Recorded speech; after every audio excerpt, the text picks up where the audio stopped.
आप सुन रहे हैं जीके म्यूजिक एंटरटेनमेंट की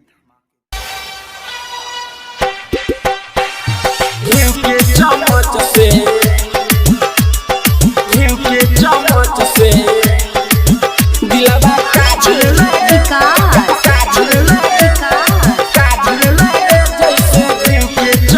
सिनेमा में छुड़ी ते मार देले कच से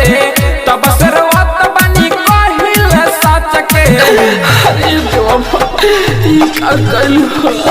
सिनेमा में छुड़ी ते मार देले कच से तब सरवत बनी कहिल सच के दिलवा काढ़ ले रे जैसे घिउ के चम्मच से दिलवा काढ़ ले रे जैसे घिउ के चम्मच से सिनेमा में छुड़ी ते मार देले कच से तब सरवत बनी कहिल सच के दिलवा काढ़ ले रे जैसे घिउ के चम्मच से दिलवा काढ़ ले रे जैसे घिउ के चम्मच से mix by Anjit Raj Ekta recording studio Sendra Bazar Sitamarhi. कहां से आइल ते नियम सीख के भूल नहीं पाई धोखा रख लिख के कहां से आइल ते नियम सीख के भूल नहीं पाई धोखा रख लिख के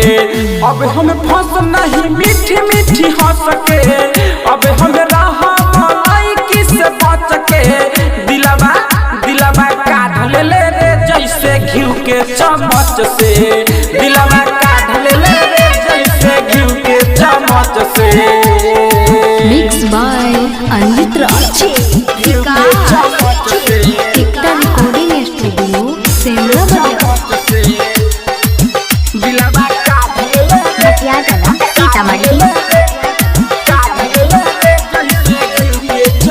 सुकुला समदिया के दिल बड़े धोखा सन से दूर भइल पावते मौका अरे ऐसे करू ई हमरा उम्मीद ना रहे सुकुला समदिया के दिल बड़े धोखा होरिल से दूर भइल पावते मौका